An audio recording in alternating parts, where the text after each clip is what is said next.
Dr. Keneith Quinn served as U.S. Ambassador to the Kingdom of Cambodia from 1996 to 1999 and retired after 30 years in the Foreign Service as one of the most decorated diplomats of his generation.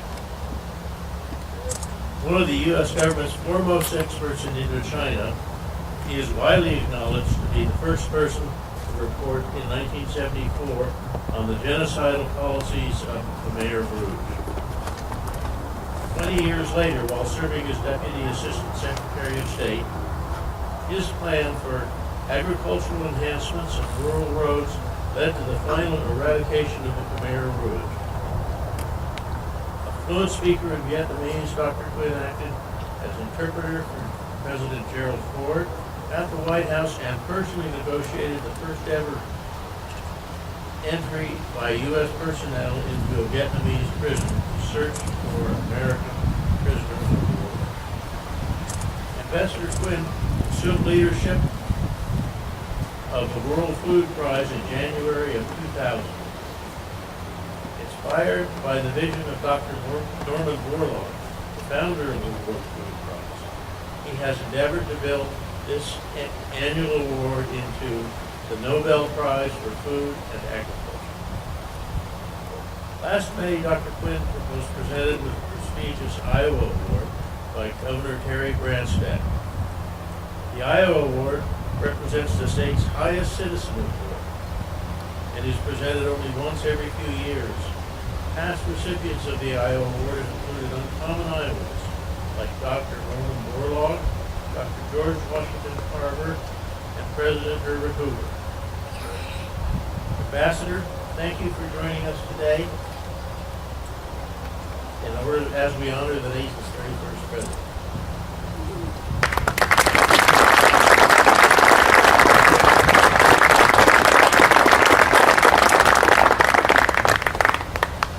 Thank you so much, Andrew, for that very nice introduction.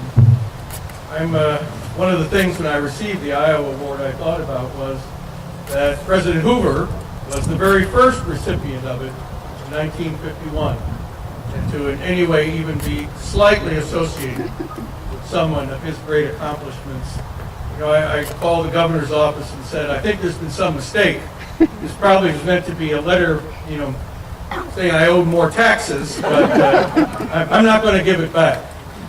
It was a wonderful rendition of two songs that still, and I've heard them so many times in my life, still, you know, raise a few goosebumps. But they're particularly poignant today to hear the Star-Spangled Banner, because after all, it was Herbert Hoover, as president, who was the one who approved and confirmed the Star-Spangled Banner as our national anthem. And to hear the battle hymn of the Republic. It had to be for Herbert Hoover, who at his core and his essence was about freedom. To know that here near West Branch, there were stations of the Underground Railroad in which people who were living in slavery were endeavored to get their freedom. So, Andrew Hoover and Keneith, you know, I just learned that you're the namesake for the very first Hoover, for Andreas Hoover, who came to the United States from Switzerland, changed his name to Andrew Hoover, and that. So it's wonderful to be here with you, with Alexander, Leslie, all of the Hoover family. I'm so sorry that Margaret couldn't be here today, and because it was she who conveyed to me this invitation, and I was so anxious to see her. And I know I spoke to her on the phone, and she told me how heartbroken she is that she can't be here today. Senator Robert Dvorsky and Senator David Johnson are here, both great friends of the World Food Prize. And yeah, Senator Johnson's dad, Donald Johnson, was one of the first people to tell me about the Hoover legacy. And Senator Dvorsky's daughter has been working for me as an intern for the last 6 months, so I feel a special connection to both of them. And congratulations also to the Hoover Hunger Fighting Project this morning, that I think packaged 84,000 meals to feed hungry people abroad and at home.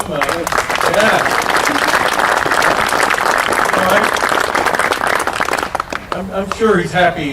He's happy about that and honoring his legacy. And Stephen Lauer from my World Food Prize team is here, and he's going to be writing a story for our Iowa Hunger Directory about that accomplishment. So Dr. Schwartz and Peter Swisher, Charlie Becker, Jerry Flegel, all of you who are here. I also want to be sure I recognize the winners of the Hoover Uncommon Leadership Award, who you honored this week, Senator Nancy Becker and Representative Steve Olson on that, and also the Uncommon Students.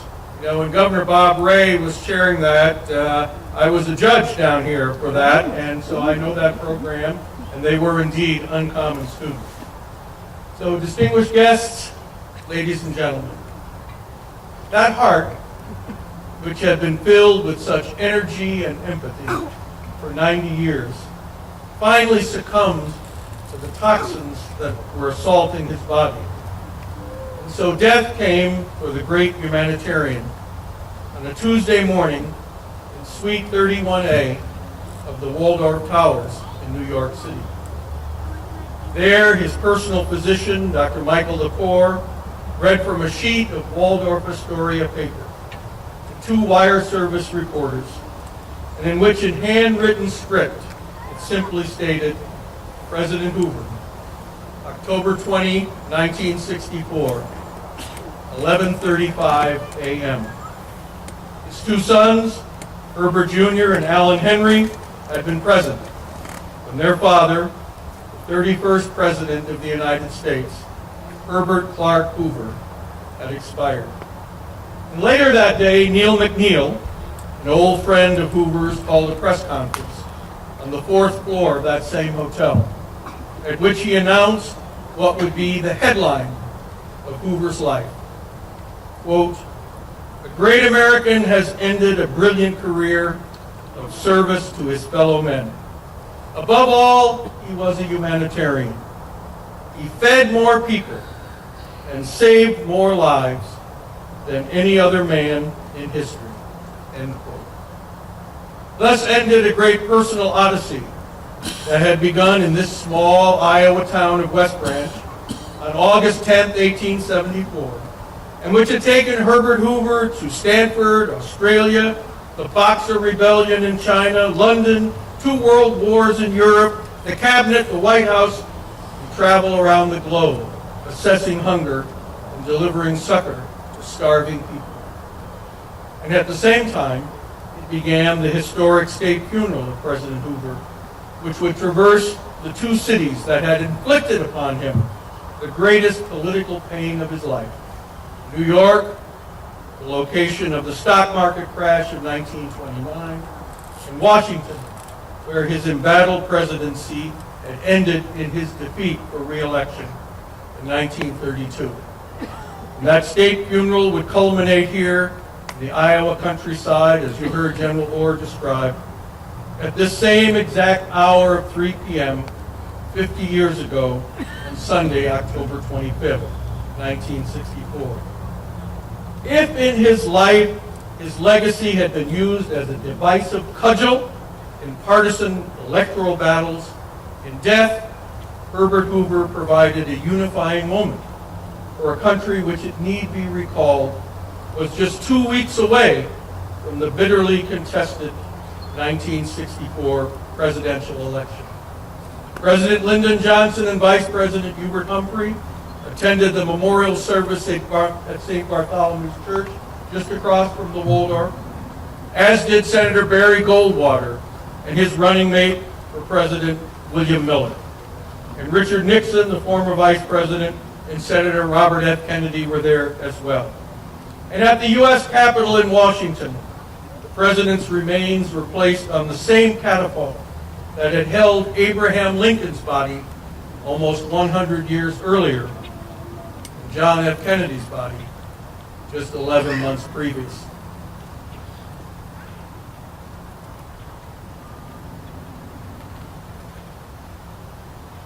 On Sunday morning, the 25th, his casket was flown to Iowa. And on a magnificent autumn day, with temperature in the mid-70s, like today, in the countryside, this blend of gold, brown, and orange foliage, Iowans lined the streets, parked along the shoulders of the interstate, and filled the overpasses just to have a glimpse of the motorcade as it traveled from the Cedar Rapids Airport here to West Branch.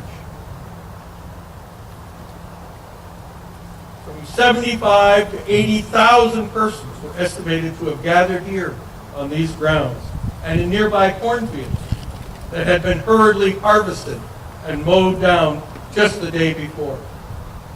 All total, as many as 100,000 people either stood along the procession route or were present here to honor the first president born west of the Mississippi. More than double the number of people who had filed past his casket in New York and Washington combined. Hoover friend and Quaker elder Dr. Eldon Trueblood spoke, pronounced the benediction, the presidential wreath was laid, the bugler sounded taps, the flag covering the casket folded and presented to Herbert Hoover Jr., and at 3:35 p.m., the burial service was concluded and the family withdrew. The public was then allowed to file past the grave, and their numbers were so great that even as that glowing autumnal sun was setting to the west and the glorious red reflection filled the sky, the long winding line of mourners were still moving past this burial site, paying a final tribute to that son of Iowa who at long last had returned home. Now, Herbert Hoover's burial here reflects the confluence of the journey of two pioneer families. On his mother Huldah Minthorn's side, with Quakers who arrived in New England in 1630 and had made a home in Canada before migrating south to Iowa. And Huldah attended Iowa State University. And by his father, ancestor, Andrew Hoover, who arrived in America in 1738 and eventually settled in North Carolina along the Uwharrie River, where Herbert Hoover's great-grandfather, Jesse, was born in 1799. And 2 years later, Jesse's family began a trek through the wilderness of Kentucky to eventually settle near Stillwater, Ohio. And then, in 1853, burning with what was called Iowa fever, that had been ignited by John Deere's steel plow that suddenly made the prairie farmable, Jesse Hoover loaded his family onto a schooner wagon, crossed the Mississippi, and followed the rutted wagon tracks that are now Interstate 80. And his son Eli, Herbert Hoover's grandfather, is recorded as filing a claim for a plot of land here in Cedar County just 7 years after Iowa achieved statehood. And as pioneers crossed the Appalachian Mountains and streamed into the expansive Western Reserve and the Louisiana Purchase, they were suddenly free of all bonds and shackles of governments, which had bound all previous generations in Europe and on the east coast of America. Now they would rely only on themselves and the groups of which they were a part, such as a religious domination like the Quakers. And it was these experiences and this tradition of self-reliance that became part of the Hoover family DNA, and from which Herbert Hoover's political philosophy was derived, in which he outlined in his 1922 publication, American Individualism. And it was this concept of individualism that he would embrace until his death, and which is being carried forward with great passion and enthusiasm by his great-granddaughter, Margaret Hoover. Now, Hoover's last public appearance came on May 22, 1963, at a luncheon at the Waldorf to honor astronaut L. Gordon Cooper, whom the former president likened to other trailblazers like Lewis and Clark, Lindbergh, Admiral Byrd, whose individualism, he contended, had produced such incredible achievements. You know, hearing that story made me think about the amazing technological transformation that occurred during Hoover's lifetime. So when he was born here in West Branch, no one here might have imagined such things as electricity, telephone, motorized farm machinery, and yet he lived to be the first president to ever have a telephone on his desk, to be the first to appear on television. And I wonder, is that where Margaret gets her TV genes? I see her. And to watch football and baseball games that he loved on color TV, and to honor astronauts who circled the planet, all in his lifetime. Hoover's passing began a process of reconsidering his role as president during the Great Depression and giving emphasis instead to his array of humanitarian accomplishments, for which he was 5 times nominated for the Nobel Peace Prize, and which he should have won at least once. He was praised not only for addressing hunger following both world wars, as we heard the consul say, but also in so effectively coordinating relief efforts for more than 600,000 people following the flooding of New Orleans in 1927, and leading commissions about the reorganization of the government. He was even recognized for his well-known love of fishing. One admirer said, quote, "Even the trout will miss him." But despite these encomiums of praise, the memory of Hoover's humanitarian achievements soon began to fade soon after his death. Yes, the state of Iowa, which had turned away from him in the 1932 election, now enacted a day of recognition in his honor, the only one ever so established up to that point. And of course, the diligent efforts by all of you here at the Hoover Library and Museum, Foundation, and by George Nash kept the embers of Hoover's incredible story glowing. But that heat could only radiate so far, and new generations grew up without learning his story. Now, my own encounter with Hoover's legacy came on a Sunday morning in 2001 as I drove along Massachusetts Highway 2 en route from Williamstown to Logan Airport in Boston, when a beckoning open sign in the window of an antique store caused my wife to urge me to stop. So I spun around and drove back, and as she went in and browsed through all the displays, I wandered about the store trying to find something to interest me. And I soon found myself in a room filled with hundreds and hundreds of old National Geographic magazines. And overwhelmed by this daunting aggregation of yellow-colored journals, I was about to turn around and leave when by chance I glanced down the small stack of magazines next to my foot. And on the top of this pile was the September 1917 issue with a barely perceptible headline that said, "The Food Armies of Liberty. The winning weapon, food." An even smaller type was the author's name, Herbert Hoover.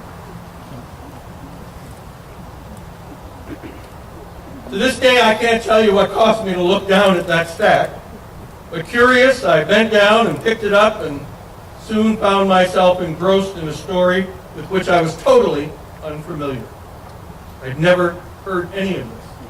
The article itself was Hoover's call to the American people about how to save food, which could then be shared with people of Europe who were engaged in the titanic struggle of World War I.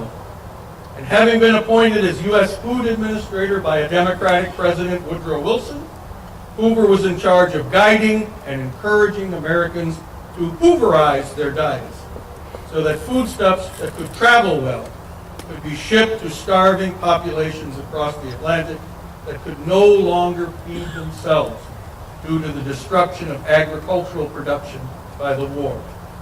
I bought all the copies of that issue that the antique store had for sale, and soon found myself learning all I could about Hoover's amazing role between 1914 and 23, which had begun with his volunteer position in London, facilitating the travel back to the U.S., of more than 100,000 Americans stranded there by the outbreak of war. And 3 months later, on November 5th, 1914, he organized what would become, for many, the signature historic achievement, the Commission for the Relief of Belgium. And in an unprecedented masterpiece of international negotiation, Hoover obtained agreement from the German military authorities to take food to millions of Belgians trapped by the unexpected occupation of their country. Estimated that more than 9 million people were kept sustained and alive by the food which Hoover delivered to that beleaguered nation.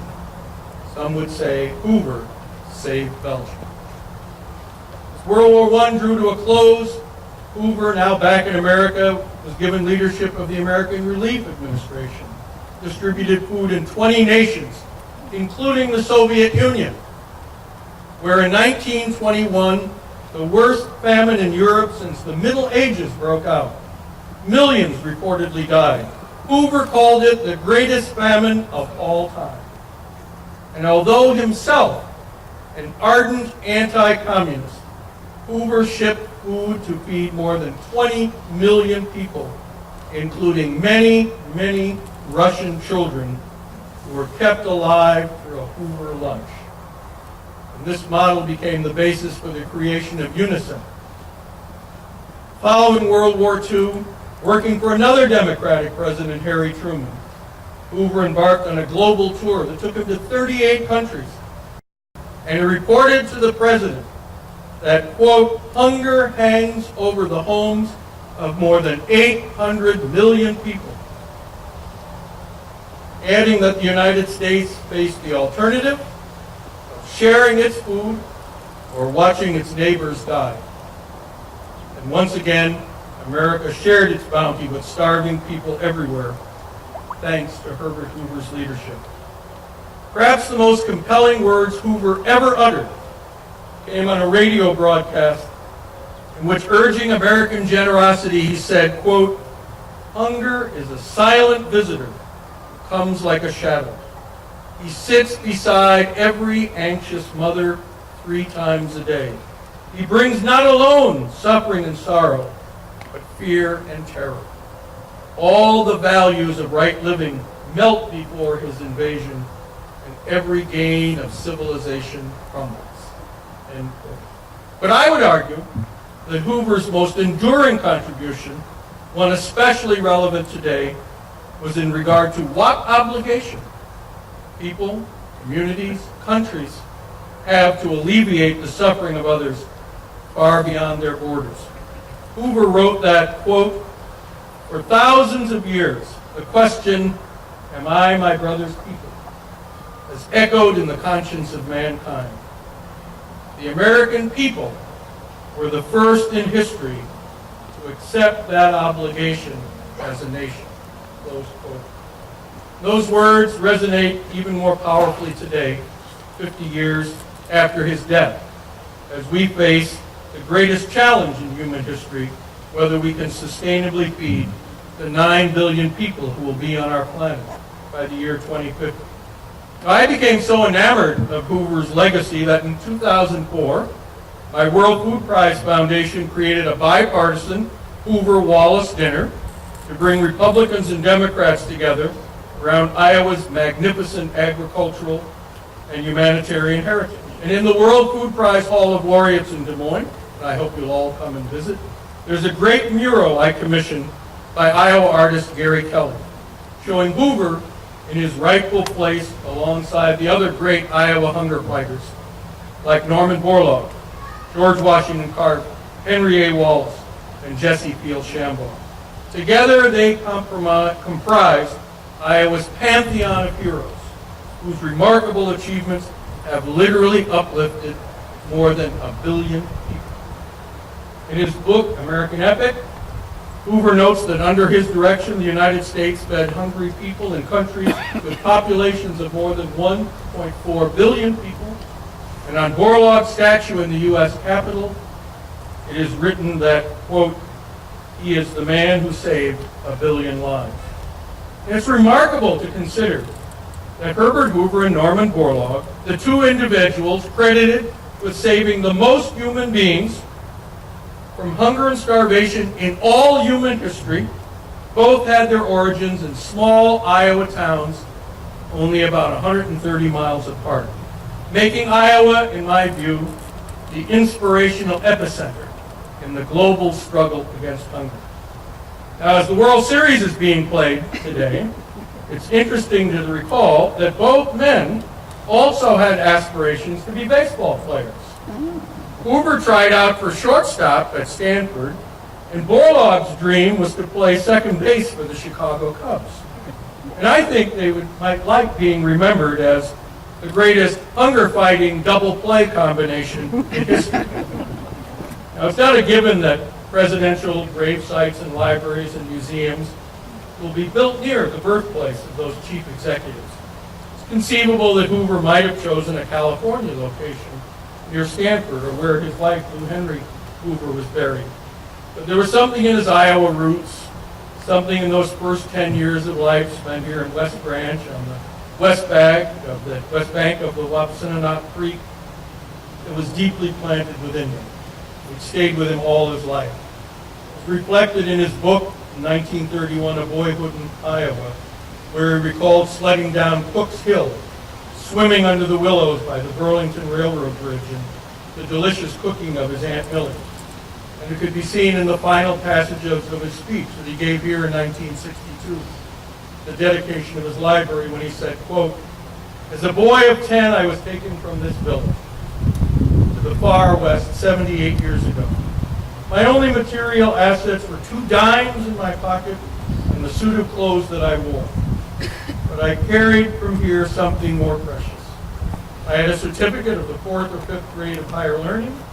I had stern grounding in religious faith, and I carried with me recollections of a joyous childhood, of the winter snows and the growing crops of Iowa. And I carried with me the family discipline of hard work." It's so fitting that Herbert Hoover is back home, near that parcel of land that his grandfather Eli Hoover first settled, where the West Branch of the Red Cedar Quaker meeting was established.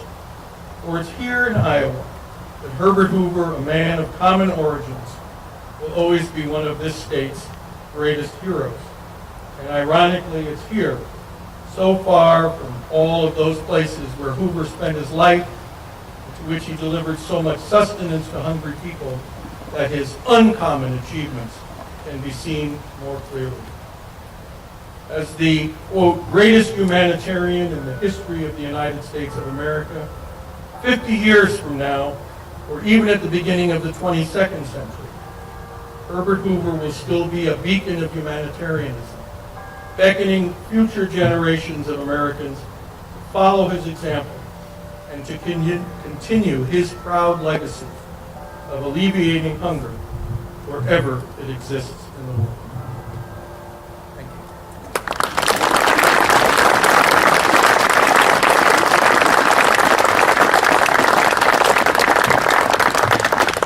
Thank you, Ambassador Quinn. For those of you, Ambassador Quinn has just done a terrific job with the World Food Prize Foundation. If you ever get a chance to go up to Des Moines and see the building, I strongly encourage it. We saw the painting there, and it's just beautiful. And there's nothing better than to get involved with the World Food Prize and with Herbert Hoover, and there's so many connections there. So we look forward to working with Ambassador Quinn in the future.